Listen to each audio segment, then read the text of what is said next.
In this video is every single fantasy football update from week 4 of NFL training camp that literally just finished. We'll start with players rising in fantasy value and then go over the injuries to the big name players that you might have missed over the last week. They have some pretty big implications, so you're going to want to stick around for that. And make sure to subscribe if you are new to this channel to get this video of training camp news every single week to make sure you're in the loop of the most important information. But starting with the biggest riser and biggest fantasy football value we need to know from camp and preseason combined, easily Marvin Mims. And to shoot it straight, this is one of my favorite fantasy football sleepers in general, so you're going to see him in a couple other videos on this channel. But the reason for that is because he's taking almost every single rep with the first team, and that is huge. And it's not just running with the first team that's important. He is doing that, but it's also that he's getting plays drawn up for him in camp, and he's playing well with the opportunities that he's getting. Sean Payton said that he's progressing well, he's getting open, and he's rarely dropping passes. That's what we've known him to do last year as well. And this is all coming against, again, the first team. And if you're on the first team in offense, that means you're playing against the first team in defense against guys like Patrick Surtain. Now, that's a whole nother thing, but the defense is top 3 in the NFL, so it's definitely a good sign. And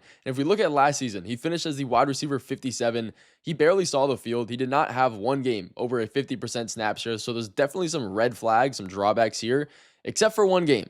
And that one game where he saw over 50% of the snaps, that was in their only playoff game against the Buffalo Bills, where he saw a career high 69% of the snaps he was on the field for. Now, despite, again, not being on the field, he managed to have 2 games over 22 fantasy points. Again, he played 47% or less of the snaps in those 2 games, and he was the wide receiver 6 on the year in yards per route run, only behind guys like A.J. Brown, Puka Nacua, Nico Collins, and all of the elite players up at that tier, and the underlying numbers for him are there. He just needs the snaps to come out and prove it. Now, they just lost Josh Reynolds in the offseason. He's going to be the clear number 2 wide receiver now. It's him and Devon Vele. Nobody's catching him in the wide receiver 2 role right here, and he's still going at the wide receiver 55 value, which in my opinion, 100% criminal. He's going under guys like Jaden Blue, some other really low-level wide receivers he should not be going near, and I suggest subscribing to this channel to keep getting league-winning insights and advice and news just like this. But Zach Ertz is another guy that has been looking very, very good in training camp. Everybody is fading Zach Ertz. Now, I know you see the Commanders t-shirt that I'm wearing.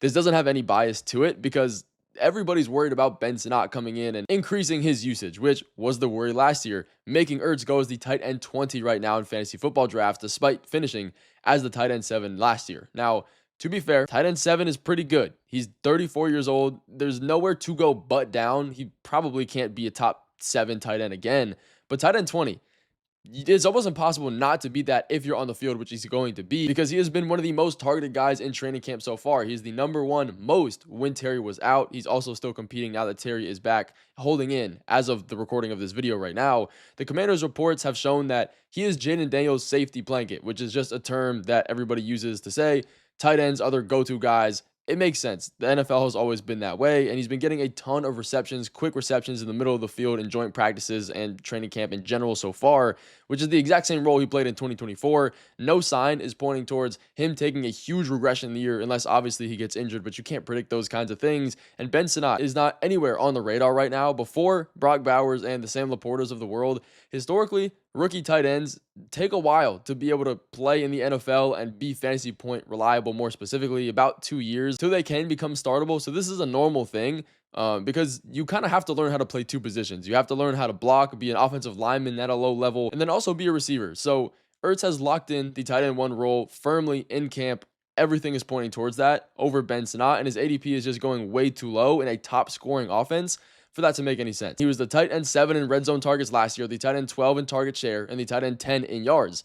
Probably won't go away too much. He's easily going to finish top 20. But another note here on a Chargers offense, Ladd McConkey's value, along with some of the other sleepers that everybody loves right now, has slightly been shooken up by what happened with the signing of Keenan Allen. And I firmly am taking Drake London, Chase Brown, Josh Jacobs over Ladd McConkey. He's outside my top 10 wide receivers. Not mainly because of this, but it definitely does play a role in it, because if we look back at the last time Keenan Allen was on the Chargers in 2023, he was the wide receiver 3 in fantasy points per game, top 10 in air yards, top 10 in targets, and route participation at 91.3%. And that ballpark of him being a startable player is too far-fetched. Now, is he going to be top 10 again? Probably not. But he was top 25 in route participation last year with the Bears. He was also top 25 in targets and target share inside the 10. In a Bears lackluster offense, he was still playing a role. So Keenan Allen now is going at the wide receiver 61, which honestly is laughable to me. That is way too low. He will be the wide receiver 2 right next to Ladd McConkey. We look at the other guys in this offense. We have Trey Harris, who also is having a dropping problem that cannot catch passes, just like Quentin Johnson in training camp right now. So he has that locked up. He's going as a wide receiver 55, pretty much close to Keenan Allen. I would take Keenan Allen over him right now, season long. Maybe Trey Harris is that guy if he can put it together, but he's probably going undrafted as well. Somebody you don't have to worry about just now. And moving into a little more news-based for this training camp news video, Isaiah Bond is now an NFL player. And that is pretty big because he had all of his legal charges dropped against him. For those that don't know, he entered the draft process last year. He was projected to be a second or third round pick. He ended up going undrafted because he got arrested right before the draft for reasons I'm not going to name. But now, not facing any of the charges, it all got dropped. And the Browns, out of all teams, picked him up. It's a classic Browns move.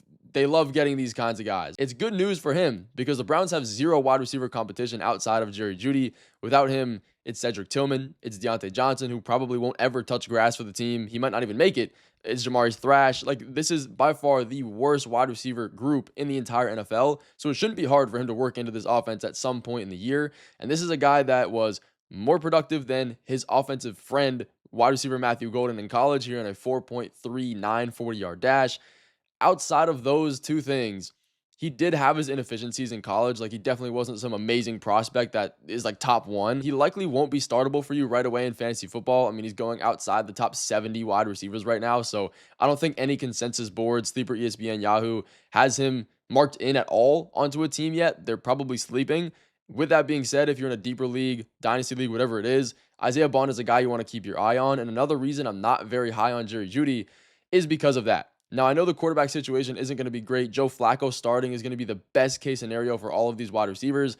Probably not going to happen for the entire season, but if you want to know why I'm not too high on Jerry Jeudy and a bunch of other top wide receivers like it, go check out my pinned video. I have it right here at the top. I'll also put it in the description. It has a ton of data on why some of your favorite wide receivers probably won't finish as high as you think. You can check that out when you're ready for it. But another big news here with injuries is Darnell Mooney. The ambiguity around this is really what's worrisome because Mooney injured his shoulder in practice a few weeks ago, and it's been keeping him sidelined since then, uncertain if he's going to play week 1. Perfectly fine. Not really, but it's driving his value down. It's a guarantee at this point that he's going to miss training camp, all of training camp, with this shoulder injury, and it does not look like it's progressing in a positive direction. He will be healthy for the first few games, allegedly. I don't think that's going to happen. I think he's going to miss at least 4 or 5 games. When asked about Mooney's status, Coach Raheem Morris said that he doesn't know when he'll return, but he'll be ready to go this year. This year? What does this year mean? It's super vague. Again, I think he's going to be out 4 weeks. It would make the most sense to keep him out until their week 5 bye and then bring him back in week 6.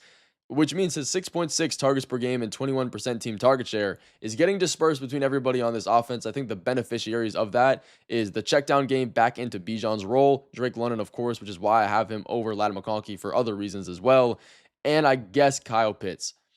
So for that reason, maybe Kyle Pitts is okay drafting in fantasy football at the tight end 16 value. You really can't get much worse than that. I'm really not a Kyle Pitts believer because he cannot block, he can't stay on the field, and he doesn't work well in the Zach Robinson scheme.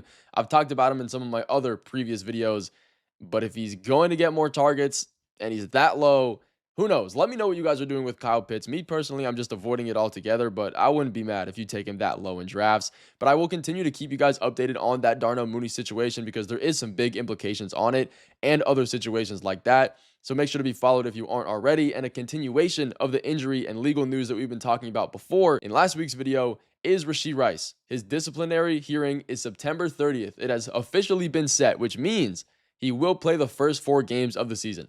That's great. Is it actually, though?